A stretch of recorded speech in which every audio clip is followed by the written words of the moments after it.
اچھا، تو آج ہم 1960 کی دہائی میں چلتے ہیں، ایک ایسا وقت جب پاکستان ایئر لائنز یعنی PIA کا نام دنیا کی بہترین ایئر لائنز میں شمار ہوتا تھا۔ جی بالکل، یہ واقعی PIA کا سنہری دور تھا۔ اور اسی دور کا ایک واقعہ ہے جس پر آج ہم بات کریں گے، ہے نا؟ جی ہاں، ہمارے پاس جو معلومات ہیں وہ 20 مئی 1965 کے ایک اہم مگر افسوسناک واقعہ کی طرف اشارہ کرتی ہیں۔ PIA کی ایک خاص افتتاحی پرواز تھی۔ PK-705۔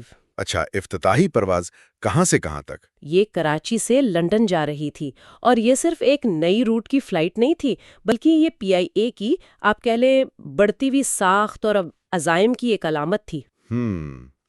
تو یہ کوئی عام سی پرواز نہیں تھی۔ روٹ کیا تھا اس کا؟ روٹ بھی خاصا دلچسپ تھا، یہ دران، قاہرہ اور پھر جنیوا سے ہوتے ہوئے لندن جاتی تھی۔ اور جہاز؟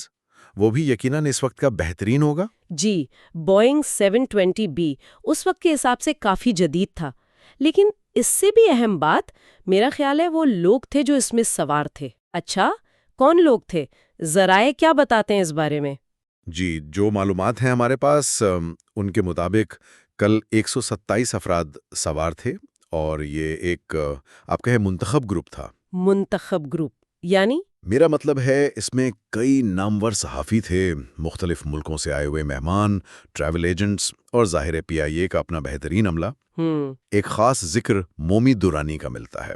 انہیں اس وقت PIA کا چہرہ کہا جاتا تھا۔ اچھا، مومی دورانی بھی اسی فلائٹ میں تھیں؟ جی ہاں، ان کی موجودگی بتاتی ہے کہ یہ کتنی اہم فلائٹ تھی۔ PIA اپنی تشہیر اور سروس پر کتنا زور دیتا تھا۔ اور کوئی اہم نام؟ ایک اور اہم نام چین کے ایویشن انڈسٹری کے ایک بڑے افسر ہانگ زی چیان کا بھی ہے۔ وہ بھی مسافروں میں شامل تھے۔ تو یہ واقعی ایک VIP فلائٹ تھی۔ اتنے اہم لوگ، اتنی امیدیں وابستہ ہوں گی اس پرواز سے، ایک نئے دور کا آغاز۔ مگر جیسا آپ نے شروع میں کہا، اس سفر کا انجام بہت المناک ہوا۔ جی، بدقسمتی سے۔ تو آئیے دیکھتے ہیں کہ ذرائع کیا بتاتے ہیں۔ قاہرہ کے قریب کیا ہوا تھا اس پرواز کے ساتھ؟ پرواز اپنے شیڈول کے مطابق قاہرہ پہنچی، لینڈنگ کی تیاری ہو رہی تھی۔ اسی دوران ریکارڈز کے مطابق پائلٹ نے قاہرہ ایئرپورٹ کے کنٹرول ٹاور کو ایک مسئلے کی اطلاع دی۔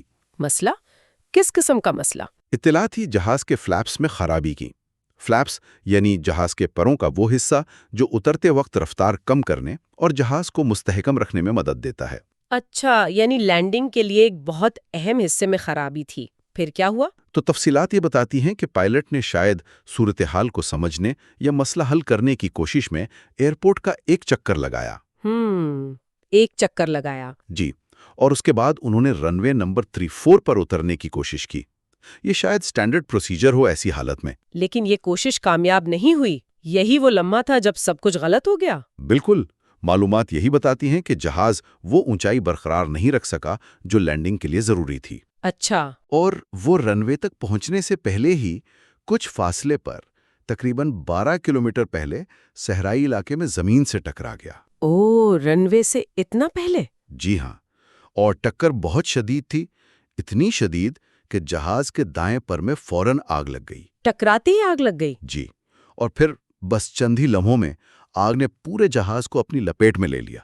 وہ پرواز جو ایک جشن تھی، ایک خوفناک آگ کا گولہ بن گئی۔ یہ سوچ کر ہی خوف آتا ہے، ایک لمحے میں سب کچھ ختم، اور جانی نقصان ظاہر ہے بہت ہوا ہوگا۔ بہت زیادہ۔ حادثہ اتنا شدید تھا کہ کل 127 افراد میں سے صرف 6 لوگ زندہ بچ سکے۔ صرف 6؟ 127 میں سے؟ جی، یہ کسی معجزے سے کم نہیں تھا۔ باقی 121 لوگ، جن میں سارا عملہ اور زیادہ تر مسافر شامل تھے، وہ موقع پر ہی یا پھر بعد میں زخموں کی وجہ سے بچ نہیں پائے۔ اللہ اکبر! ان میں وہ تمام نامور لوگ بھی شامل تھے جن کا آپ نے ذکر کیا؟ جی، وہ تمام صحافی، غیر ملکی مہمان، مومی دورانی، ہوانگ جی چیان اور PIA کا وہ قابل فخری عملہ، سبھی اس حادثے کا شکار ہو گئے۔ یہ ایک قومی سانحہ تھا۔ ان 6 خوش قسمت لوگوں میں جو زندہ بچ گئے، ایک نام خاص طور پر سامنے آتا ہے ذرائع میں، شوکت مکلائی۔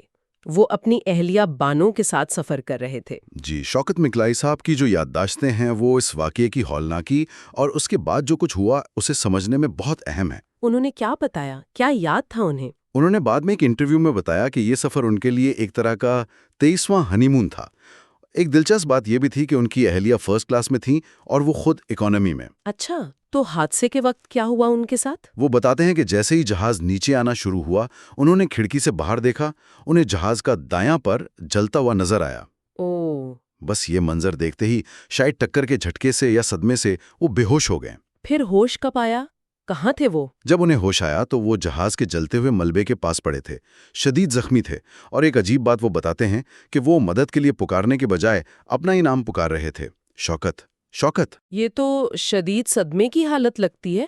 اس حالت میں باہر کیسے نکلے وہ؟ کسی نے مدد کی؟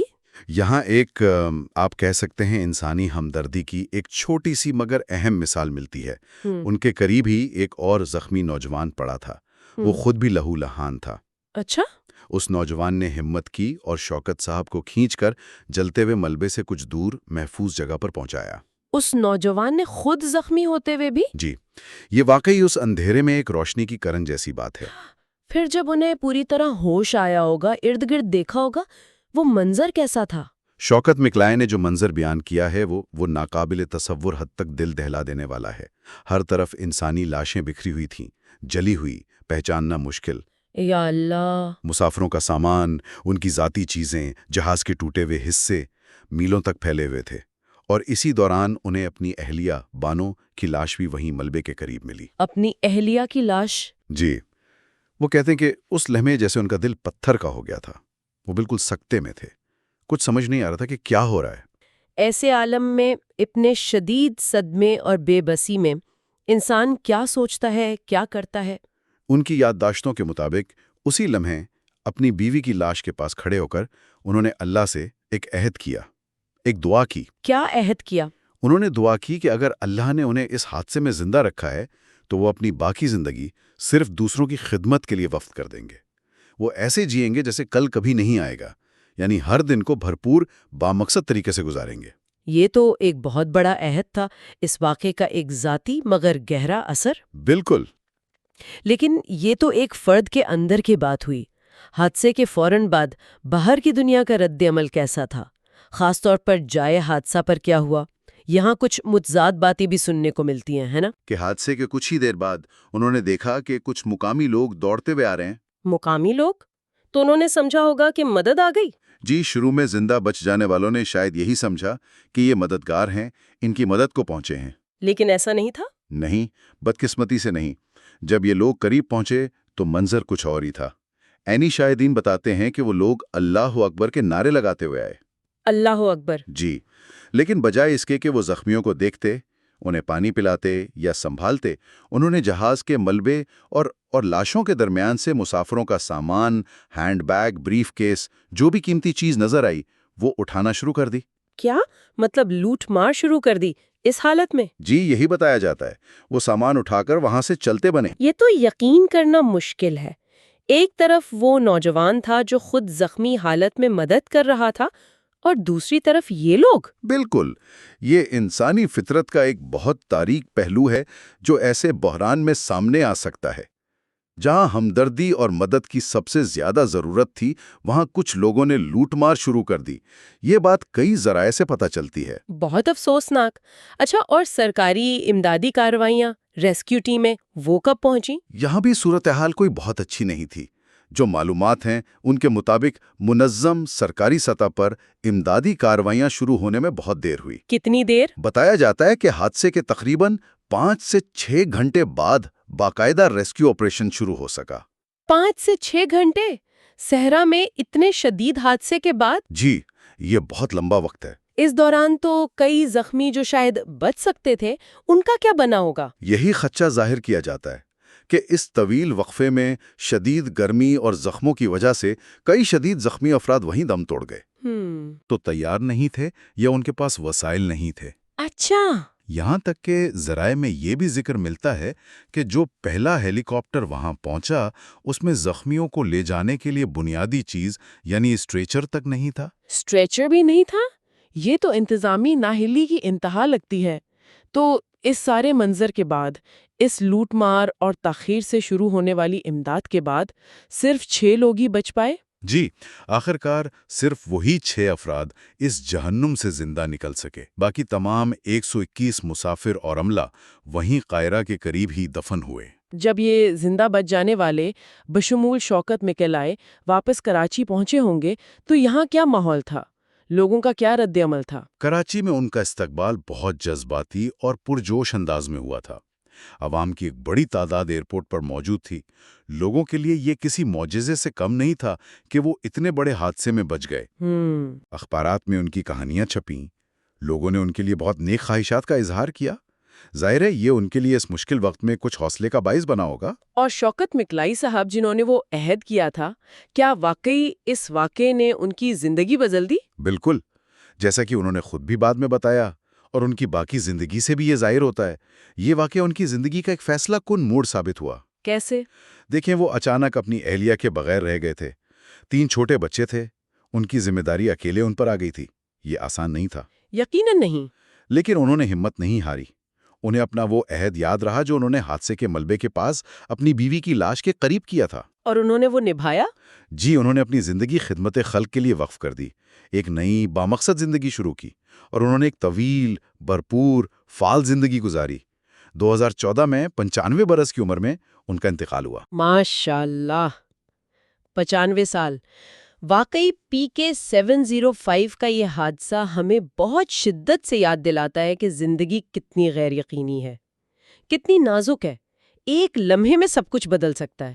جی ہاں، ایک کامیاب سفر، ایک خوشی کا موقع، پلک جھپکتے میں ایک قومی ثانیے میں بدل گیا۔ اور یہ واقعہ صرف تکنیکی خرابی یا حادثے کی شدت تک ہی محدود نہیں ہے نا؟ نہیں، بالکل نہیں۔ یہ ذرائع ہمیں انسانی رد عمل کے وسیع تضاد پر بھی غور کرنے پر مجبور کرتے ہیں۔ جیسے ایک طرف اس نوجوان زخمی کی بے لوث مدد ہے جس نے خود تکلیف میں ہوتے ہوئے شوکت مکلائی کو بچایا، صحیح، تو دوسری طرف ان لوگوں کی بے حسی اور لالچ ہے جنہوں نے اس تباہی میں بھی لوٹ مار کی۔ اور پھر انتظامی سطح پر تاخیر اور عدم تیاری کا پہلو بھی ہے۔ یہ سانحہ ایک طرح سے انسانیت کا ایک کڑا امتحان تھا۔ تو آج ہم نے PIA کی پرواز PK-705 کے اس شاید کچھ بھولے بسرے مگے اہم حادثے کی تفصیلات پر بات کی۔ ہم نے دیکھا کہ 1965 میں PIA کے عروج کے زمانے میں ایک افتتاحی پرواز کیسے ایک المناک انجام کو پہنچی۔ جی، ہم نے شوکت مکلائی کی کہانی کے ذریعے زندہ بچ جانے والوں کی ہمت اور صدمے کو محسوس کرنے کی کوشش کی، اور حادثے کے فوراً بعد جو متضاد انسانی رویے سامنے آئے ان پر بھی غور کیا۔ بالکل، یہ واقعہ کئی پہلو رکھتا ہے۔